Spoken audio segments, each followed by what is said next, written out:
और इस वक्त की एक बड़ी खबर आपको बता दें, इंटरपोल महासभा में पाकिस्तान की पोल खुलती नजर आई है, जहां पर दाऊद के सवाल पर पाक अधिकारी की चुप्पी नजर आई। मीडिया के सवालों से पाक अधिकारी आंखें चुराते दिखे और इसे लेकर कोई जवाब भी नहीं दिया गया। सवाल दाऊद को लेकर पूछा गया था, लेकिन पाक अधिकारी की चुप्पी ने इंटरपोल महासभा में पाकिस्तान की पोल खोलकर रख दी। रवि यादव हमारे संवाददाता इस पर और ज्यादा जानकारी दे रहे हैं। रवि, क्या सवाल पूछा गया था इंटरपोल महासभा में जिसमें पाकिस्तानी अधिकारी ने चुप्पी साध ली? देखिए, ये जो इंटरपोल की बैठक हो रही है, इस महासभा में पाकिस्तान ने अपने आप को रजिस्ट्रेशन करवाया था 3 अक्टूबर को, और आज उनकी तरफ से मोहसिन भट्ट जो है वो इसमें पार्टिसिपेशन के लिए हाजिर हुए थे। और जब मीडिया ने उनसे सीधा सवाल पूछा कि क्या आप दाऊद इब्राहिम की इस बात की पुष्टि करते हैं कि वो पाकिस्तान में है, तो उन्होंने अपने मुंह पर उंगली रख ली। और दूसरा सवाल ये था कि यदि वो वहाँ है तो क्या आप भारत को उसे सौंपेंगे। लेकिन वो दोनों सवाल सुन के अपनी सीट से चलते बने। उन्होंने किसी भी तरह का कोई रिएक्शन नहीं दिया, बल्कि अपने सहयोगी जिसको वो साथ लेकर बैठक में आए थे उनकी तरफ भी मुंह पर उंगली रख के ये इशारा करते नजर आए कि वो कोई रिएक्शन ना दे। ये इस बात की पोल खोलता है कि वो इस बात पे कोई रिएक्शन देना ही नहीं चाहते थे। लेकिन चलते चलते एक सवाल और आपको रोकते हुए तस्वीरें दिखा रही हूँ रवि, आपको रोकते हुए तस्वीरें दिखा रही हूँ। ये देखिए, मौका था जब पाक अधिकारी से सवाल पूछा गया और सवाल पूछने के दौरान देखिए कैसी बॉडी लैंग्वेज, ये मुंह पर चुप्पी रख ली पाक अधिकारी ने। सवाल दाऊद को लेकर पूछा गया था। ये इंटरपोल महासभा जहां खुद रजिस्ट्रेशन करवाने के बाद पाकिस्तान के अधिकारी पहुंचे थे, लेकिन कोई जवाब नहीं दिया। जल्दी से सुनिए किस तरीके का रिएक्शन सामने आया। सर थोड़ा इधर देखो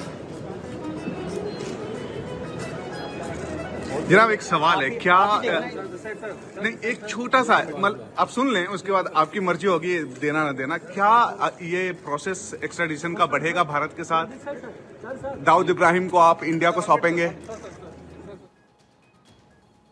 excellency, Hafiz Saeed and Dawood Ibrahim most wanted है इंडिया में। क्या आप भारत को सौंपेंगे?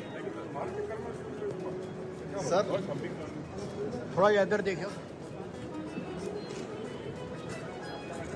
जनाब, एक सवाल है, क्या नहीं एक छोटा सा मतलब आप सुन लें, उसके बाद आपकी मर्जी होगी देना ना देना। क्या ये प्रोसेस एक्स्ट्राडिशन का बढ़ेगा भारत के साथ? दाऊद इब्राहिम को आप इंडिया को सौंपेंगे? Excellency, Hafiz Saeed and Dawood Ibrahim most wanted है इंडिया में।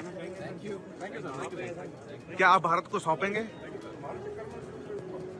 सर थोड़ा इधर देखो। तो आपने ये सुना, लेकिन इसी बीच में पूर्व एसीपी दिल्ली पुलिस भूषण साहब, वेद भूषण साहब इस वक्त हमारे साथ जुड़ चुके हैं।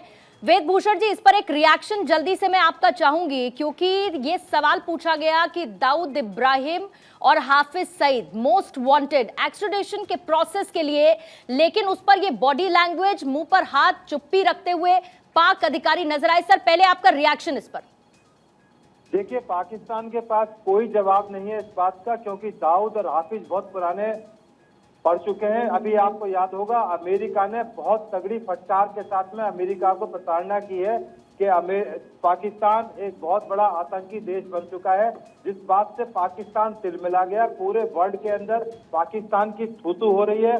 और जिस तरह से उग्रवादियों को शरण देने में, उग्रवाद को, टेररिज्म को बढ़ाने में अक्रॉस वर्ल्ड जो पाकिस्तान का नाम उभर कर आया है, बल्कि अफगानिस्तान और सीरिया भी पीछे रह गए। क्योंकि जिस तरह से ऑर्गेनाइज तरीके से पाकिस्तान न केवल भारत के अंदर आतंकवाद फैलाता है, अपने तमाम पड़ोसी मुल्कों के लिए एक बहुत बड़ी परेशानी का सबब बना हुआ है। जहां भी पाकिस्तानी जाते हैं पूरे वर्ल्ड के अंदर, उनको आज दूसरी निगाह से देखा जाता है, क्योंकि वो समझ चुके हैं कि ये कहीं ना कहीं उग्रवाद को और कहीं ना कहीं एक्सट्रीमिज्म को कहीं ना कहीं बढ़ावा दे सकते हैं और उनके कंट्री की प्रॉब्लम आ सकती है। आप यदि यूरोप में जाएं, अमेरिका में जाएं, यदि पाकिस्तान का वीजा देखकर इस तरह से खटक जाते हैं वहाँ की सिक्योरिटी एजेंसी, पूरे सामान के लगेज की चेकिंग, पूरी वेरिफिकेशन के बाद ही उनको अलाउड किया जाता है। तो ये तमाम पूरी दुनिया समझ चुकी है। नहीं, लेकिन भूषण साहब, क्या ये खुद से ये पाकिस्तान को समझ में नहीं आता? आप सोचिए, एक एक इस तरीके के मंच पर अगर पाकिस्तानी अधिकारी, एक तरफ तो वो ये कहता है कि हम तो खुद आतंकवाद से पीड़ित हैं, और ये तो सच्चाई सब जानते हैं कि कैसे आतंकवाद को स्पॉन्सर करता है पाकिस्तान, और अगर सवाल उन 2 मोस्ट वांटेड को लेकर पूछा जाता है जिन्होंने भारत में इस तरीके की एक्टिविटीज की, और उस पर चुप्पी रख लेना, ये तो बहुत ही बचकाना है। चुप्पी तो उनकी मजबूरी है, उसके पास कहने के लिए बचा ही कुछ नहीं है, क्योंकि अब जब सब कुछ ही उनका ओपन हो चुका है, सारे सीक्रेट उनके ओपन हो चुके हैं, और जहां तक दाऊद और हाफिज का सवाल है, वो तो ऑलरेडी डिक्लेयर्ड है, इंटरनेशनल टेररिस्ट की कैटेगरीज में उनका नाम रखा गया है। उसके अलावा जो भी उनके एक्शन है, चाहे वो अफगानिस्तान में पहले उनके रिलेशन अच्छे थे, आज की डेट में वो बिल्कुल आमने सामने आ चुके हैं, जैसे कि वो पड़ोसी देश है।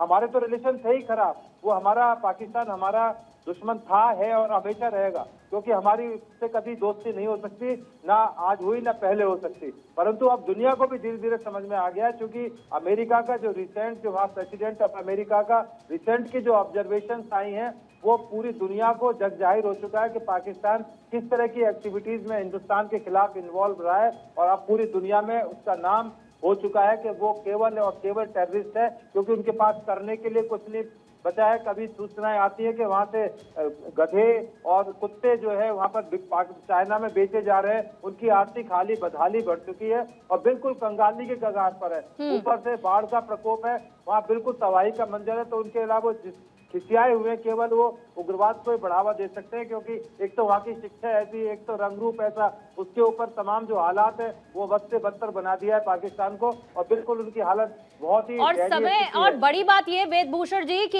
एक लंबा वक्त हो चुका है FATF की लिस्ट से बाहर निकलने के लिए पाकिस्तान तड़प रहा है, दिखावा करता है कि हम आतंकवाद को पूरी तरीके से दबाने की कोशिश कर रहे हैं, आतंकवाद को खत्म करने की कोशिश कर रहे हैं, लेकिन बड़ा खतरा ये हमारे देश के साथ साथ बाकी कंट्रीज के लिए भी है।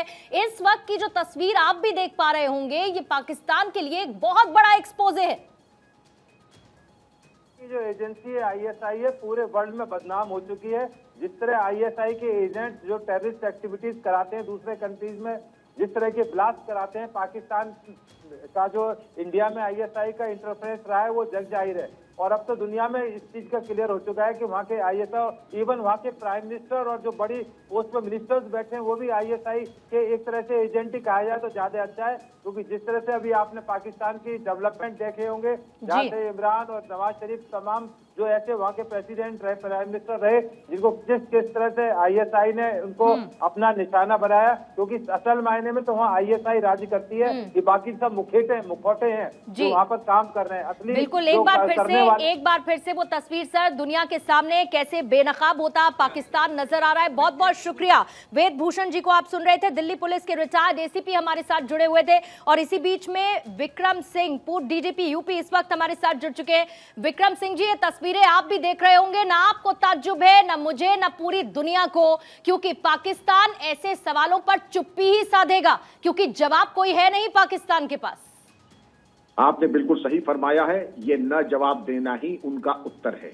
ये सर्वविदित है पूरे विश्व की, पाकिस्तान एक फेल्ड स्टेट है। सारी दुनिया जानती है कि पाकिस्तान टेररिज्म की नर्सरी है और जननी है।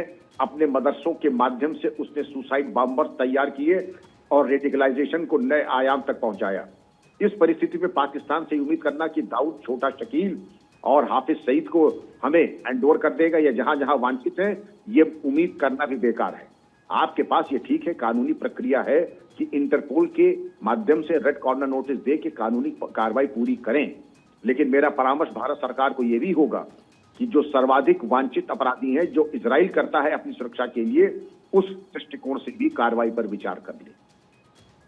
लेकिन एक तरफ विक्रम सिंह सर, किस तरीके का ये पाकिस्तान का रवैया, क्योंकि हर बार एक विक्टिम कार्ड प्ले करता हुआ नजर आता है। जब UN के मंच पर जाता है पाकिस्तान तो विक्टिम कार्ड प्ले करता है, कहता है कि हम तो आतंकवाद से खुद पीड़ित हैं, हम कहाँ आतंकवाद को बढ़ावा देते हैं। लेकिन ऐसे में जो एक्स्ट्राडिशन का प्रोसेस है, अगर मोस्ट वांटेड 2 भारत के हैं जिन्हें लेकर सवाल पूछा जाता है, तो क्या एक अपनी इमेज सुधार की कोशिश पाकिस्तान के अधिकारी ये नहीं कर सकते थे? क्या इस पर एक मैच्योर जवाब वो नहीं दे सकते थे? पाकिस्तान ने टेररिज्म को एक स्टेट पॉलिसी बनाई है, उसके ऊपर बजट दिया है। पाकिस्तान से ये उम्मीद करना कि आपकी या किसी पीड़ित राष्ट्र की, चाहे श्रीलंका में अब आईएसआई के माध्यम से चरमपंथी गतिविधियां बढ़ रही हैं, तो क्या उम्मीद की जाती है कि पाकिस्तान मदद करेगा? हरगिज नहीं करेगा। पाकिस्तान की तो ये स्टेट पॉलिसी है, रेडिकलाइजेशन को बढ़ाना, सुसाइड बॉम्बर्स और टेररिज्म को आगे बढ़ाना। तो इससे ये उम्मीद करना कि वो हस्तक्षेप करेगा, हस्तक्षेप तक जब अमेरिका के ऊपर मियाँ की जूती मियाँ के सिर जब पड़ी, तब जाकर के अमेरिका जाकर कि ये तो जो सांप हैं ये हम ही को डस रहे हैं, तब थोड़ी बहुत कार्रवाई हुई। अभी भी 100% कार्रवाई छोड़ दें, अभी भी इन स्केल ऑफ 1:10 4/10 कार्रवाई हुई है, 6/10 कार्रवाई आज भी बाकी है। और ये केवल भारत का नहीं, हम तो झेल लेंगे जो झेलना था और निपट भी लेंगे, लेकिन अमेरिका और इंग्लैंड और यूरोप नहीं झेल पाएगा, क्योंकि उनके अंदर सामर्थ्य नहीं है, न ये उनके अंदर ये अनुभव है कि उग्रवाद से कैसे लड़ा जाता है। इसलिए मेरा परामर्श होगा, हमको तो न कहीं कम से कम अपने ऊपर इतनी कृपा कर लीजिए कि आतंकवाद को समाप्त करने के बारे में कार्रवाई कीजिए, जो कि यूएन चार्टर का भी एक एजेंडा है। लेकिन उस चार्टर के हिसाब से चलता कहाँ है सर? पाकिस्तान ये बहुत अच्छी तरीके से, आप और मैं बहुत अच्छी तरीके से जानते हैं